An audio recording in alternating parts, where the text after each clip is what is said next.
Hi hello welcome back to ನನ್ನ ಕಲ್ಪನಾ ಲೋಕ ಯೂಟ್ಯೂಬ್ ಚಾನಲ್. ಯಾರೆಲ್ಲ ಇನ್ನೂ ಚಾನಲ್ಗೆ ಸಬ್ಸ್ಕ್ರೈಬ್ ಆಗದೆ ಹಾಗೆ ಕತೆ ಕೇಳ್ತಾ ಇದ್ದೀರೋ ಅವರು ದಯವಿಟ್ಟು ಸಬ್ಸ್ಕ್ರೈಬ್ ಆಗಿ. ಹಾಗೆ ಕತೆ ಇಷ್ಟ ಆಗ್ತಾ ಇದ್ದರೆ ಲೈಕ್ ಮಾಡಿ, ಶೇರ್ ಮಾಡಿ ಹಾಗೂ ತಪ್ಪದೆ ನಿಮ್ಮ ಅಭಿಪ್ರಾಯವನ್ನು ಕಮೆಂಟ್ ಮೂಲಕ ಹಂಚಿಕೊಳ್ಳಿ. ಹೃದಯವು ಬಯಸಿದೆ ನಿನ್ನನ್ನೇ ಕಥೆಯ ಮುಂದಿನ ಅಧ್ಯಾಯ. ಹೇಗಾದರೂ ಮಾಡಿ ಮಗುವನ್ನು ಉಳಿಸುವುದಲ್ಲದೆ ತಾನೂ ಕೂಡ ಬಚಾವಾಗುವ ದಾರಿ ನೋಡಬೇಕು ಎಂದು ಯೋಚಿಸಿದ ಇಚ್ಛಾ ಬಾಗಿ ಭುವನ್ ಕೈಗೆ ಕಚ್ಚಿದಳು. ಮೊದಲೇ ಟ್ರಿಗರ್ ಒತ್ತಿ ರೆಡಿಯಾಗಿದ್ದ ಗುಂಡು ಅವಳ ಕೊರಳು ಸೇರುವ ಬದಲಾಗಿ ಅವಳ ಎದೆಯನ್ನು ಹೊಕ್ಕಿತು. ಅಮ್ಮ ಎಂಬ ಇಚ್ಛಾಳ ಆರ್ತನಾದದ ನಡುವೆ ಇಚ್ಛಾ ಎನ್ನುವ ಭರತ್ ಕೂಗು ಕೂಡ ಅಲ್ಲಿ ಕೇಳಿಸಿತು. ಇಚ್ಛಾಳ ಕೂಗು ಕೇಳಿಸಿಕೊಳ್ಳುತ್ತಲೇ ಭುವನ್ ಕೂಡ ಹೆದರಿಕೊಂಡ. ಹೇಗಾದರೂ ಇಲ್ಲಿಂದ ತಪ್ಪಿಸಿಕೊಂಡು ಹೋಗಬೇಕು ಎಂದು ಇಚ್ಛಾಳನ್ನು ದಾಳವಾಗಿ ಉಪಯೋಗಿಸುವ ಯೋಚನೆ ಮಾಡಿದ್ದ. ಅಲ್ಲಿಂದ ತಪ್ಪಿಸಿಕೊಳ್ಳುವ ಯೋಚನೆ ಮಾಡಿದ್ದೇ ಅವನ ಉಪಾಯವನ್ನು ತಲೆ ಕೆಳಗೆ ಮಾಡುವಂಥ ಘಟನೆ ನಡೆದು ಹೋಗಿತ್ತು. ಅದು ಅವನಿಗೂ ಅನಿರೀಕ್ಷಿತವೇ. ಎಲ್ಲರೂ ಆಘಾತದಿಂದ ನಿಂತಿದ್ದರೆ ತಾನು ಓಡಿ ಹೋಗಬೇಕು ಈ ಸೈಕಲ್ ಗ್ಯಾಪಿನಲ್ಲಿ ಎಂದುಕೊಂಡು ಓಡಲು ಹೊರಟವನ ಕಾಲಿಗೆ ಗುಂಡು ಆರಿಸಿದ ಭರತ್ ಅಮ್ಮ ಎಂದು ಬಿದ್ದು ಕಾಲು ಹಿಡಿದು ನರಳಾಡತೊಡಗಿದ. ಅವನು ರಿವಾಲ್ವರ್ ಉಪಯೋಗಿಸಿದಂತೆ ಕರ್ಚೀಫ್ ಹಿಡಿದು ಅವನ ಕೈಯಿಂದ ರಿವಾಲ್ವರ್ ಎಳೆದುಕೊಂಡ. Inspector, take him to your custody. ಈ ನನ್ನ ಮಗನ್ನ ಎಲ್ಲಿಗೆ ತಲುಪಿಸ್ಬೇಕು ಅಂತ ಗೊತ್ತಿದೆ ಅಲ್ವಾ? ಹಾಗೆ ಇವನು ಅವನ ತಂದೆನ ಕೊಂದು ಇಚ್ಛಾ ಮೇಲೆ ಗುಂಡು ಹರಿಸಿ ನಮ್ಮಿಂದ ತಪ್ಪಿಸ್ಕೊಂಡಿದ್ದಾನೆ ಅಂತ FIR ಹಾಕಿ. ಬೇಗ ಆ್ಯಂಬ್ಯುಲೆನ್ಸ್ಗೆ ಕಾಲ್ ಮಾಡಿ, ಆದಷ್ಟು ಬೇಗ ಬರೋಕೆ ಹೇಳಿ ಎಂದು ಆದೇಶಿಸಿದ. ಇಲ್ಲ, ನಾನು ನನ್ನ ಡ್ಯಾಡಿನ ಕೊಂದಿಲ್ಲ. ನನ್ನ ಡ್ಯಾಡಿನ ಕೊಂದಿದ್ದು ಈ ಕಿರಾತಕಿ. ಅವಳನ್ನು ಸುಮ್ಮನೆ ಬಿಡಬೇಡಿ ಇನ್ಸ್ಪೆಕ್ಟರ್ ಎಂದು ಅವ ಕೂಗುತ್ತಿದ್ದರೂ ಕೇಳದಂತೆ ಎಳೆದುಕೊಂಡು ಹೋದರು. ಡಿ ಕೆಂಪಯ್ಯ, ಮಗುನೆತ್ಕೊಳ್ಳಿ ಎಂದು ಪೇದೆಯ ಕೈಗೆ ಮಗಳನ್ನು ಹಸ್ತಾಂತರಿಸಿ ಎದೆ ಹಿಡಿದು ನರಳುತ್ತಿರುವ ಇಚ್ಛಾಳನ್ನು ಕೂಡಲೇ ತನ್ನ ತೋಳಿನಲ್ಲಿ ಎತ್ತುಕೊಂಡು ನಡೆದ ಭರತ್ ಅವನನ್ನೇ ನೋಡುತ್ತಾ ಭರತ್ ಎಂದು ಕರೆದಳು. ಅವನು ಏನೂ ಹೇಳಲಿಲ್ಲ. ನನ್ನ ಮೇಲೆ ಕೋಪನ ನಿನಗೆ? ನನ್ನ ಜೊತೆ ಮಾತಾಡೋದಿಲ್ವಾ? ಮಾತಾಡು ಭರತ್. ನಿನ್ನ ಮಗಳ ರಕ್ಷಣೆಗಾಗಿ ಇದು ಬಿಟ್ಟು ಬೇರೆ ದಾರಿ ಕಾಣಲಿಲ್ಲ ನನಗೆ. ಅವಳ ಮಾತಿನಲ್ಲಿ ನನ್ನ ಮಗಳು ಅನ್ನೋ ಬದಲು ನಿನ್ನ ಮಗಳು ಎಂದಾಗಿದ್ದು ಅವನ ಗಮನಕ್ಕೆ ಬಂದಿತ್ತು. ಆ ಸಮಯದಲ್ಲಿ ಅವನು ಅದನ್ನು ದೊಡ್ಡದು ಮಾಡಲು ಹೋಗಲಿಲ್ಲ. ಭರತ್ ಕೋಪ ಮಾಡ್ಕೊಳ್ಬೋದು, ಆದರೆ ನನ್ನ ಅನಾಮಿಕ ನನ್ನ ಮೇಲೆ ಕೋಪ ಮಾಡ್ಕೊಳ್ಳೋದಿಲ್ಲ ಅಲ್ವಾ ಅನಾಮಿಕಾ ಎಂದು ರಕ್ತ ಇದ್ದ ಕೈಯಲ್ಲಿ ಅವನ ಗಲ್ಲ ಹಿಡಿದಳು. ಅವನಂತೂ ಮಾತಾಡುತ್ತಿಲ್ಲ.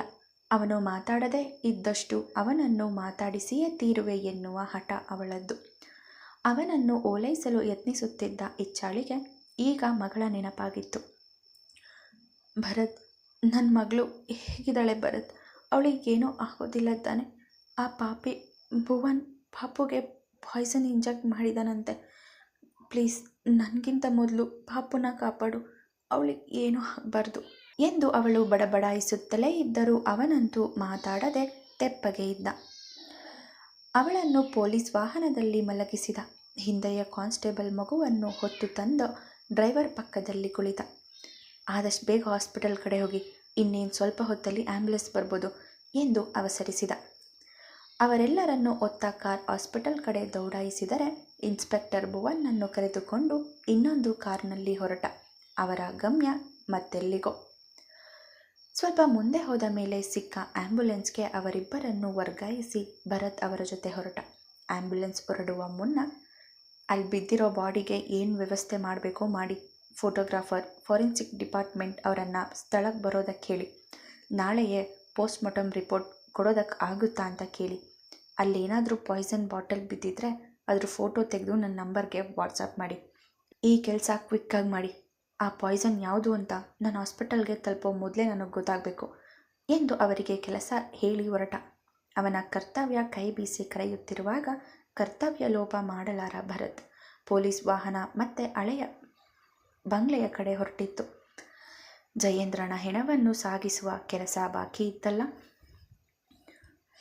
ಆ್ಯಂಬುಲೆನ್ಸ್ ತಲುಪೋ ಹೊತ್ತಿಗೆ ಸರಿಯಾಗಿ ಆಸ್ಪತ್ರೆಯಲ್ಲಿ ಎಲ್ಲ ವ್ಯವಸ್ಥೆಯಾಗಿತ್ತು.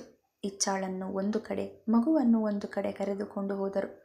ಆಪರೇಷನ್ ಥಿಯೇಟರ್ ಒಳಗೆ ಹೋಗುವ ಮುನ್ನವೂ ಮಾತನಾಡಲಾಗದೇ ಇದ್ದರೂ ಅರೆ ಪ್ರಜ್ಞಾವಸ್ಥೆಯಲ್ಲಿ ಅವನೆಡೆಗೆ ಮಾತಾಡು ಭರತ್ ಎನ್ನುವಂತೆ ಕೈ ಚಾಚಿದರೂ ಮಾತಾಡದೆ ಅವಳ ಕೈ ಒತ್ತಿ ನಿನ್ನ ಜೊತೆ ಇರುವೆ ಎಂದು ಭರವಸೆ ಅಷ್ಟೇ ನೀಡಿದ. ಮಗುವನ್ನು ಕರೆದುಕೊಂಡು ಹೋದ ಕಡೆ ಹೋಗಿ ಆಗಲೇ ತನ್ನ ವಾಟ್ಸಪ್ ನಂಬರ್ಗೆ ಬಂದ ಫೋಟೋದಲ್ಲಿ ಇದ್ದ ಪಾಯ್ಸನ್ ಹೆಸರನ್ನು ತೋರಿಸಿದ. ಯಾವ ಪಾಯ್ಸನ್ ಮಗುವಿನ ದೇಹ ಸೇರಿದೆ ಎಂದು ತಿಳಿದರೆ ಮಗುವಿಗೆ ಚಿಕಿತ್ಸೆ ಕೊಡುವುದು ಸುಲಭ ಎಂದು ಅವನಿಗೆ ಈಗಾಗಲೇ ಹಲವು ಬಾರಿ ಅನುಭವ ಆಗಿತ್ತು. ಎರಡು ಕಡೆ ಅವನ ಎರಡು ಜೀವಗಳು ಜೀವವನ್ನು ಉಳಿಸಿಕೊಳ್ಳಲು ಒದ್ದಾಡುತ್ತಿತ್ತು.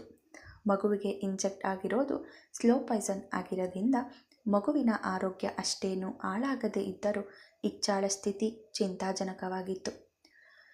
ಅವಳಿಗೆ ಬಿದ್ದ ಗುಂಡೇಟಿನಿಂದ ಹರಿದ ನೆತ್ತರು ಅವನು ಧರಿಸಿದ ಶರ್ಟನ್ನು ತೋಯಿಸಿತ್ತು. ಕಾಕಿ ಬಣ್ಣದ ಶರ್ಟ್ ಹಾಗೂ ಪ್ಯಾಂಟ್ಗೆ ಅಂಟಿದ್ದ ರಕ್ತ ಒಣಗಿ ಕಂದು ವರ್ಣಕ್ಕೆ ತಿರುಗತೊಡಗಿತ್ತು. ಅವನಿಗೆ ಅದಾವುದರ ಮೇಲೂ ಗಮನವಿಲ್ಲ. ಯಾವಾಗ ಇಚ್ಛಾ ಮತ್ತು ಮಗು ಹುಷಾರಾಗುವರು ಎಂದು ಸುದ್ದಿ ಬರುವುದೋ ಎಂದು ಕಾತರದಿಂದ ಕಾದು ನಿಂತಿದ್ದ. ಸರ್, ನೀವು ಹೇಳಿದ ಜಾಗಕ್ಕೆ ಭುವನನ್ನು ಶಿಫ್ಟ್ ಮಾಡಿದಾಯಿತು. ಅವನು ತಪ್ಪಿಸ್ಕೊಳ್ದಂತೆ ಎಲ್ಲ ವ್ಯವಸ್ಥೆ ಮಾಡಿ ಬಂದಿದ್ದೀನಿ. ಆಗ ತಾನೇ ಬಂದ ಇನ್ಸ್ಪೆಕ್ಟರ್ ಭರತ್ ಬಳಿ ಬಂದು ಹೇಳಿದರು. ಅವನ ಮೌನವೇ ಸಾರಿತು ಅವನೆಷ್ಟು ನೊಂದಿರುವನು ಎಂದು. ಅವನು ಯಾರ ಬಳಿಯೂ ತನ್ನ ನೋವು ಹೇಳಿಕೊಳ್ಳಲಾರ. ಅವನ ನೋವು ಹಂಚಿಕೊಳ್ಳುವ ಜೀವಗಳು ಎಂದರೆ ಅದು ತುಷಾರ್ ಹಾಗೂ ಪ್ರತಾಪ್ ಮಾತ್ರ. ಇಂದು ಅವರಿಬ್ಬರು ದೂರ ಇರುವರು. ಯಾರಲ್ಲೂ ತನ್ನ ನೋವು ಹೇಳಿಕೊಳ್ಳಲಾಗದೆ ಒಳಗೊಳಗೆ ಕೊರಗುತ್ತಿದ್ದ ಭರತ್ ಯಾರಿಗೋ ಫೋನ್ ಮಾಡಿ ಭರತ್ಗಾಗಿ ಹೊಸ ಪ್ಯಾಂಟ್ ಶರ್ಟ್ ತರಿಸಿ, ಇನ್ಸ್ಪೆಕ್ಟರ್ ಸರ್, ನಿಮ್ಮ ಯೂನಿಫಾರ್ಮ್ ಗಲೀಜಾಗಿದೆ, ಪ್ಲೀಸ್ ಚೇಂಜ್ ಮಾಡಿ ಸರ್ ಎಂದು ಕವರ್ ಕೊಟ್ಟ. ತಾನು ಧರಿಸಿದ ಯೂನಿಫಾರ್ಮ್ ನೋಡಿಕೊಂಡು ನೋವಿನ ನಿಟ್ಟುಸಿರು ಬಿಟ್ಟು ಕವರ್ ಹಿಡಿದು ಖಾಲಿ ಇದ್ದ ವಾರ್ಡ್ ಹೊಕ್ಕು ಡ್ರೆಸ್ ಚೇಂಜ್ ಮಾಡಿ ಬಿಚ್ಚಿಟ್ಟ ಯೂನಿಫಾರ್ಮನ್ನು ಮುದ್ದೆ ಮಾಡಿ ಅದೇ ಕವರೊಳಗೆ ತುಂಬಿದ. ರಾಘುಗೆ ಫೋನ್ ಮಾಡಿ ಬರೋದಕ್ಕೆ ಕೇಳಿದ. ಹೊರಗೆ ಬಂದು ಅಲ್ಲೇ ಕಾಯುತ್ತಿದ್ದ ಇನ್ಸ್ಪೆಕ್ಟರ್ಗೆ, ನೀವು ಸ್ಟೇಷನ್ಗೆ ಹೋಗಿ ಇನ್ಸ್ಪೆಕ್ಟರ್, ಅಲ್ಲಿ ನಿಮ್ಮ ಅವಶ್ಯಕತೆ ಇದೆ ಎಂದು ಕಳುಹಿಸಿಕೊಟ್ಟನು. ತನ್ನ ವೈಯಕ್ತಿಕ ಕೆಲಸಗಳಿಂದ ಸ್ಟೇಷನ್ಗೆ ನೊಂದು ಬರುವ ಅಸಹಾಯಕರನ್ನು ನಿರ್ಲಕ್ಷಿಸಲಾರ ಅವನು. ಅವರು ಹೋಗಿ ಸ್ವಲ್ಪ ಹೊತ್ತಿಗೆ ತುಷಾರ್ ಓಡಿ ಬಂದಿದ್ದ. ಬಂದವನೇ ಅಸಹಾಯಕನಾಗಿ ಕುಳಿತಿದ್ದ ಭರತ್ನನ್ನು ತಬ್ಬಿಕೊಂಡು ಅವನ ಬೆನ್ನು ನೀವುತ್ತಾ ಸಂತೈಸತೊಡಗಿದ. ಏನೋ ಇದು ಹೀಗಾಯಿತು, ಇಚ್ಛಾ ಯಾಕಲ್ಲೋದ್ಲು, ಇಚ್ಛಾ ಮತ್ತೆ ಮಗು ಹೇಗಿದೆ ಎಂದು ವಿಚಾರಿಸಿದ. ತಾನೇ ಸರಿ, ತಾನೇ ಎಲ್ಲ ಸರಿ ಮಾಡ್ತೀನಿ ಅನ್ನೋ ಅವಳ ಅಹಂಕಾರನೇ ಅವಳನ್ನು ಇಲ್ಲಿಗೆ ಕರ್ಕೊಂಡು ಹೋಗಿದ್ದು. ಮಗು ಕಿಡ್ನ್ಯಾಪ್ ಆಗಿದೆ ಅಂದರೆ ಮಗುನ ಹೇಗೆ ಕಾಪಾಡಬೇಕು ಅಂತ ನನಗೆ ಗೊತ್ತಿಲ್ವ ತುಷಾರ್? ಯಾರ್ಯಾರನ್ನೋ ಕಾಪಾಡೋ ನಮ್ಮಂಥವರಿಗೆ ನಮ್ಮ ಫ್ಯಾಮಿಲಿನ ಹೇಗೆ ಸೇವ್ ಮಾಡಬೇಕು ಅಂತ ಗೊತ್ತಿಲ್ವಾ? ಪಾಪುನ ಭುವನ್ ಕಿಡ್ನ್ಯಾಪ್ ಮಾಡಿರಬಹುದು, ಅವನು ಎಲ್ಲಿರಬಹುದು ಅಂತ ತಿಳ್ಕೊಂಡು ಅಲ್ಲಿಗೆ ಹೋಗೋ ಮೊದಲೇ ತಾನೇ ದೊಡ್ಡ ಝಾನ್ಸಿ ರಾಣಿ ಲಕ್ಷ್ಮೀಬಾಯಿ ಅಂತ ಅಲ್ಲಿಗೆ ಹೋಗಿದ್ದಾಳೆ ನಿನ್ನ ತಂಗಿ. ಇಷ್ಟು ಸಮಯದಿಂದ ಕಣ್ಣಲ್ಲಿ ಕಣ್ಣಿಟ್ಟು ಪಾಪುನ ಕಾದವನಿಗೆ ನನ್ನ ಮಗಳನ್ನ ಹೇಗೆ ಸೇವ್ ಮಾಡಬೇಕು ಅಂತ ನನಗೆ ಗೊತ್ತಿಲ್ವಾ? ಇವಳಿಂದಾಗಿ ಅನ್ಯಾಯವಾಗಿ ಮೈಕಲ್ ಕೂಡ ತಪ್ಪಿಸ್ಕೊಂಡ. ಆ ಜಯೇಂದ್ರನ ಮೇಲಕ್ಕೆ ಕಳಿಸಿದ್ದಾಳೆ, ಅದು ನನ್ನ ರಿವಾಲ್ವರ್ನಿಂದ. ಲೈಸೆನ್ಸ್ ಇಲ್ಲದ ರಿವಾಲ್ವರ್ ಕಣೋದು. ಯಾವುದೋ ಕೇಸಲ್ಲಿ ನನಗೆ ಬೇಕಾಗಿತ್ತು ಅಂತ ತಂದಿಟ್ಟಿದ್ದೆ. ಅದ್ಯಾವ ಮಾಯದಲ್ಲಿ ನೋಡಿದ್ಲೋ ಅದನ್ನು ಹೊತ್ತು ತಂದಿದ್ದಾಳೆ. ಲೈಸೆನ್ಸ್ ಇಲ್ಲದ ರಿವಾಲ್ವರ್ ಮನೆಯಲ್ಲಿ ಇಟ್ಕೊಂಡಿದ್ದಕ್ಕೆ ನಾನು ಕೂಡ ಜೈಲ್ ಕಂಬಿ ಎಣಿಸ್ಬೇಕಾಗಿತ್ತು ಇವಳಿಂದ. ನಾನು ಹೋಗೋದು ಸ್ವಲ್ಪ ಲೇಟಾಗಿದ್ದರೂ ಇನ್ನೇನೇನು ಅನಾಹುತ ಮಾಡ್ತಿದ್ಲು. ಅವಳನ್ನು ಬಚಾವ್ ಮಾಡೋದಕ್ಕೆ ಭುವನ್ ಕೊಂದಿದ್ದು ಅಂತ FIR ದಾಖಲು ಮಾಡೋದಕ್ಕೆ ಹೇಳಿದ್ದೀನಿ. ಒಟ್ಟು ಅವಳ ಜೊತೆ ನೆಮ್ಮದಿಯಾಗಿ ಬದುಕೋದು ನನ್ನ ಹಣೆಯಲ್ಲಿ ಬರ್ತಿಲ್ಲ ಅಷ್ಟೆ ಎಂದು ಇಚ್ಛಾಳೆಗೆ ಬೈಯುತ್ತಲೇ ಇದ್ದ ಭರತ್ ಇಚ್ಛಾ ಹೇಗಿದ್ದಾಳೆ ಅಂತ ಹೇಳಲೇ ಇಲ್ಲ. ಅದೆಲ್ಲ ಬಿಡು, ನೀನು ಹೇಗಾದರೂ ಮ್ಯಾನೇಜ್ ಮಾಡ್ತೀಯ ಅಂತ ಗೊತ್ತು. ಈಗ ಇಚ್ಛಾ ಮತ್ತು ಮಗು ಹೇಗಿದೆ ಎಂದು ತುಷಾರ್ ಕೇಳಿದ. ಗೊತ್ತಿಲ್ಲ ಕಣೋ, ನನ್ನ ಪ್ರಕಾರ ಇಬ್ರಿಗೂ ದೊಡ್ಡ ತೊಂದರೆ ಏನೂ ಇಲ್ಲ ಅನಿಸುತ್ತೆ. ಇಚ್ಛಾಳಿಗೆ ಗುಂಡು ಬಿದ್ದ ಜಾಗ, ಅವಳಿದ್ದ ಸ್ಥಿತಿ ನೋಡಿದ್ರೆ ಗಟ್ಟಿ ಗುಂಡಿಗೆ ಇರೋ ನಿನ್ನ ತಂಗಿಗೆ ಏನೂ ಆಗೋದಿಲ್ಲ ಅಂತ ಕಾಣುತ್ತೆ. ಇಕ್ಷುಗೆ ಕೊಟ್ಟಿರೋದು ಸ್ಲೋ ಪಾಯ್ಸನ್, ಹಾಗಾಗಿ ಜಾಸ್ತಿ ಎಫೆಕ್ಟ್ ಕೊಟ್ಟಿಲ್ಲ ಎಂದ ಭರತ್ಗೆ ಇಚ್ಛಾಳ ಮೇಲೆ ಸಿಕ್ಕಾಪಟ್ಟೆ ಕೋಪ ಬಂದಿತ್ತು. ಇಚ್ಛಾ ಮೇಲೆ ಕೋಪ ಮಾಡ್ಕೋಬೇಡ ಭರತ್, ಇದರಲ್ಲಿ ಅವಳು ತಪ್ಪೇನಿದೆ ಹೇಳು? ಅವಳು ಬೆಳೆದಿರೋದೇ ಹಾಗೆ, ಇಂಡಿಪೆಂಡೆಂಟ್ ಆಗಿ ಬೆಳೆದ ಹುಡುಗಿ. ಏನೇ ಕಷ್ಟ ಬಂದರೂ ಎದುರಿಸಿ ಬರ್ತೇನೆ ಅನ್ನೋ ಛಲ ಇದೆ.